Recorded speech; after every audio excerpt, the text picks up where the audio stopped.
They say royalty is untouchable. They say crowns can't crack, thrones can't burn, and bloodlines are forever. But tonight, we're asking a different question. What if the royal fire doesn't burn out? It burns from within.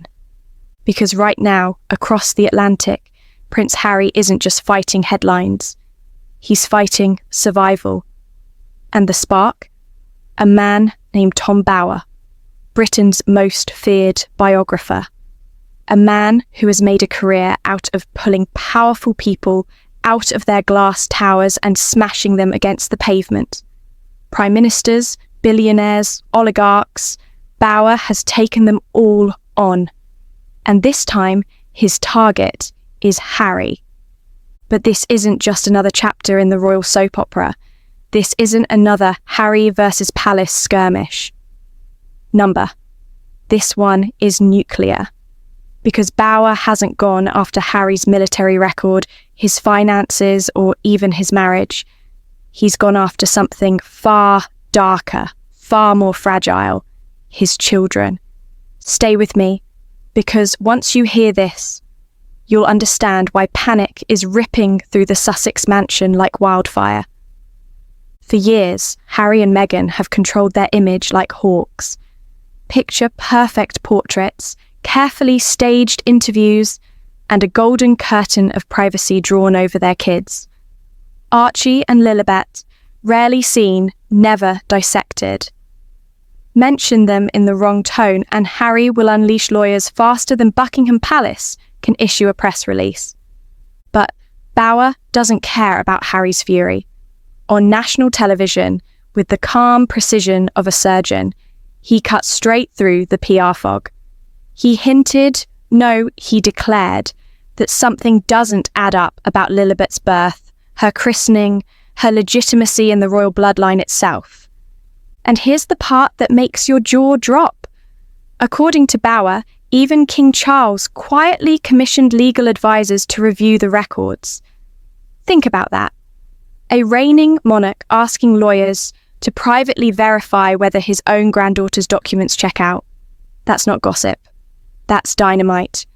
Within hours of that revelation, the reports say Harry exploded, pacing the halls barefoot, slamming doors, yelling loud enough to make Archie cry in the next room. Meghan, ever the strategist, tried to cage the flames, but even she couldn't calm what was now a full-blown inferno. Because this wasn't just an ugly rumour. This was existential. You see, Harry and Meghan's empire isn't built on talent. It isn't built on Hollywood skill or Silicon Valley genius. It's built on blood, on the glittering illusion of royal legitimacy. Netflix, Spotify, publishing houses, they didn't pay for Meghan the actress or Harry the soldier. They paid for the Sussexes, the self-exiled royals, the Rebel Crown brand. But if even a shadow of doubt creeps into that brand, if people begin to whisper, wait, is Lilibet even truly royal? The entire foundation trembles. The documentaries? Suddenly fiction. The memoirs? Suddenly suspect. The billion-dollar royal aura? Suddenly smoke. And here's the real twist. Bower isn't even finished. He's teasing a new book. He claims it contains testimony, documents, and what he calls the definitive truth about the Sussex children. Those words alone were enough to make Meghan reportedly slam her laptop shut mid-Zoom call. Because she knows, this isn't some anonymous blogger, this is Bower, and Bower doesn't throw darts unless he knows the board is fixed. Meanwhile, what's the palace doing? Nothing. No denial, no clarification, no leaks. Just silence. And for Harry, silence is poison. Because when Buckingham Palace goes dark, it's never by accident. It's by design. It's a tactic. And Harry knows it. That silence doesn't protect him, it isolates him. Now, here's where it gets vicious. Meghan's team is scrambling, flooding the internet with charity updates, curated motherhood stories, and carefully staged lifestyle rebrands, all in a desperate attempt to drown out the fire. But here's the problem. You can only drown flames when there's no more fuel. And Bauer, ladies and gentlemen, has gallons stacked behind him. The timing couldn't be worse. Just as Meghan was pitching new projects to Netflix and teasing a fresh post-royal identity, this scandal hits. Executives we're told are quietly backing away. Development meetings postponed. Streaming insiders whispering about high-risk talent and low trust. That's corporate code for not worth the headache. Harry, meanwhile, isn't thinking about deals. He's thinking about rage. Sources say he's obsessed with stopping Bauer, not countering him, not disproving him, but destroying him. He's consulted top lawyers in both the UK and the US, asking the same desperate question again and again. Can we sue him before the book comes out? But here's the cruel truth. You can't sue a fortress.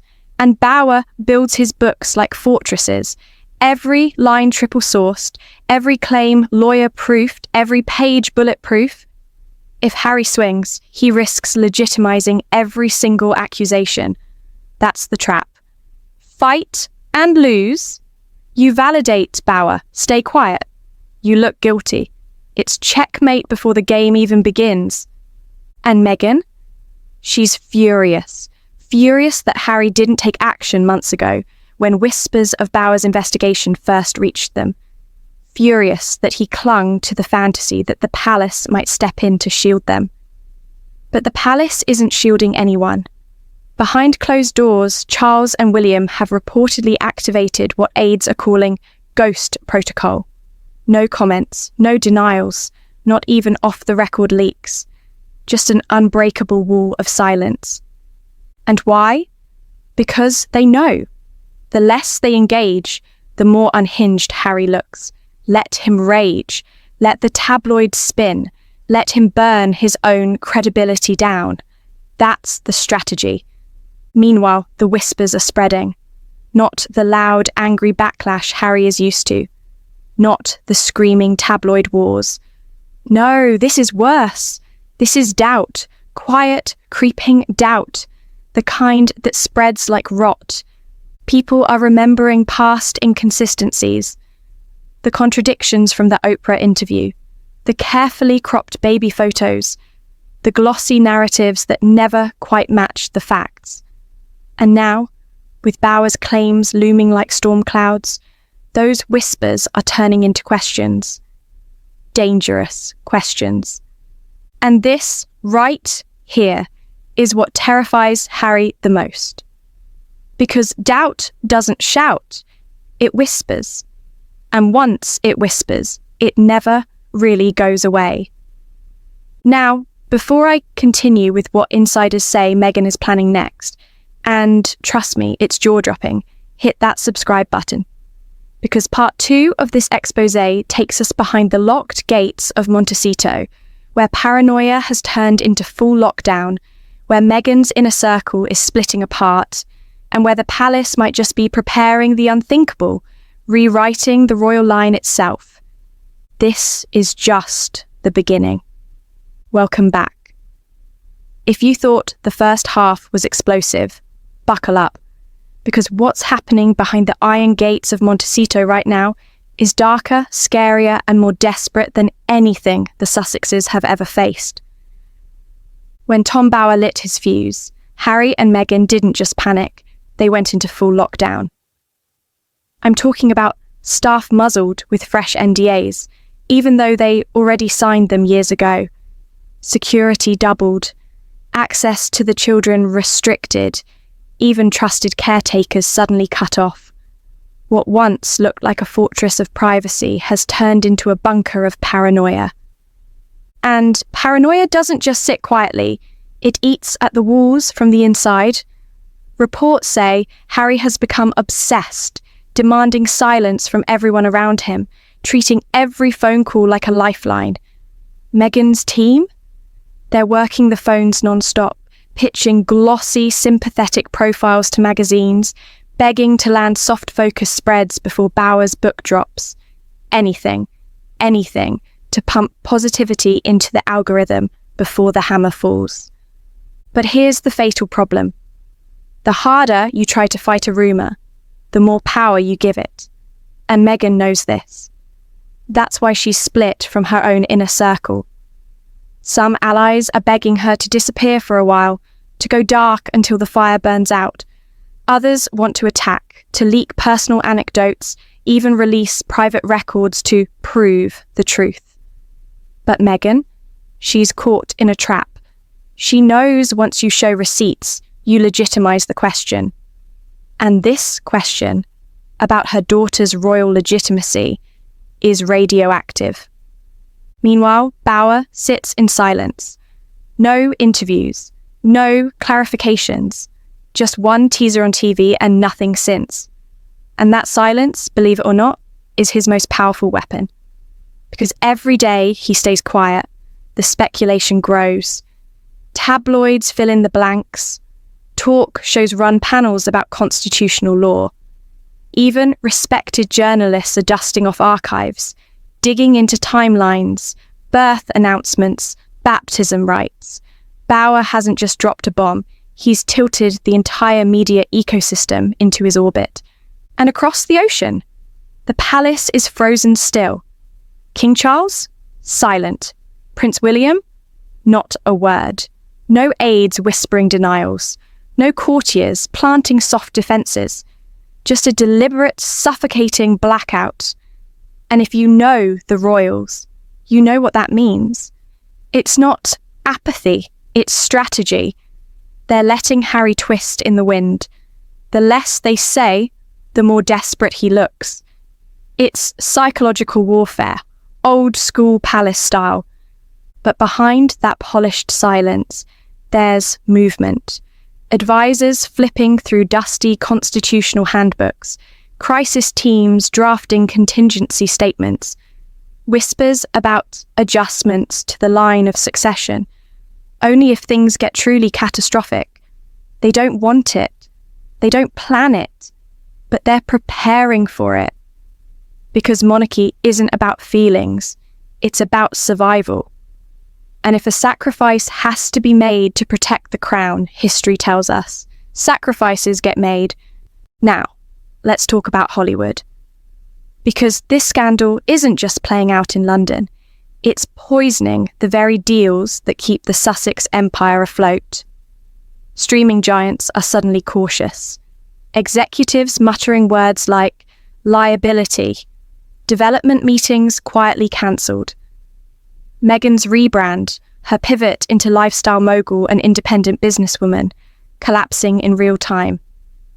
One insider even said the couple now carry the reputation of being high risk, low reward.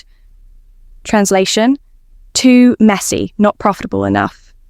And in Hollywood, reputation is everything. But Meghan, ever the survivor, has a backup plan. Sources whisper she's exploring solo branding, taking meetings without Harry's team, looking into partnerships that strip away the Duchess label, reinventing herself as a modern entrepreneur and mother, free from royal baggage. To outsiders, it looks like ambition. To insiders, it looks like survival. She's already preparing for a world where Harry sinks and she swims. And Harry, he doesn't see the lifeboats.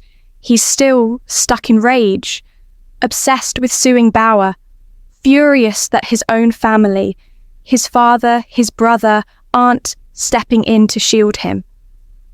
According to those close to the couple, he's unravelling, demanding, shouting, spiralling into paranoia.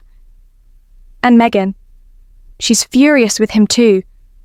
Furious that he ignored the early whispers, that he clung to fantasies of palace protection, that he left them exposed when she wanted to strike first.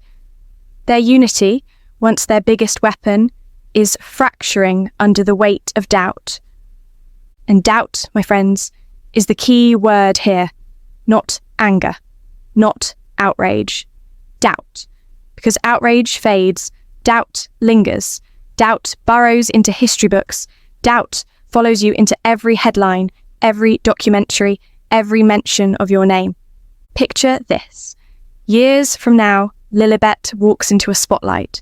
Not for scandal, not for gossip, just for being who she is. And yet, behind every flashbulb, behind every headline, behind every polite mention, that fog of doubt hangs. Is she really? Not because of anything she did, but because of what her father couldn't stop. That's the permanent damage, not the headlines, not the cancelled meetings. It's the stain that sticks. And here's the most brutal part. Insiders say Tom Bower has timed his release for maximum destruction, right before a major royal event, where King Charles will stand before Parliament in full ceremonial regalia, cameras rolling, crown polished, nation watching. And in that moment, when the monarchy shines brightest, Bower's revelations could explode like a grenade, throwing shadows over the throne itself. So what happens next? Harry can't win in court. Meghan can't outspin the silence. The palace won't intervene. Hollywood won't wait forever. Which leaves one chilling reality. The Sussex brand, the rebellious other royals, may already be dead. The fairy tale cracked, the trust gone. And here's what you need to ask yourself. Was this inevitable? Was the Sussex story always doomed to collapse? Because you can't build a legacy on curated interviews, glossy portraits, and silence. Because in the end, one man with a pin proved it only takes a single puncture to bring the whole balloon down. So let me leave you with this. The bomb hasn't even fully dropped yet. The book isn't out. The palace hasn't moved. And already the cracks are gaping. The real storm hasn't hit. When it does, the question won't just be about Harry's rage or Meghan's survival. It'll be about the monarchy itself. Because when doubt enters a bloodline, it doesn't just burn a family. It burns history.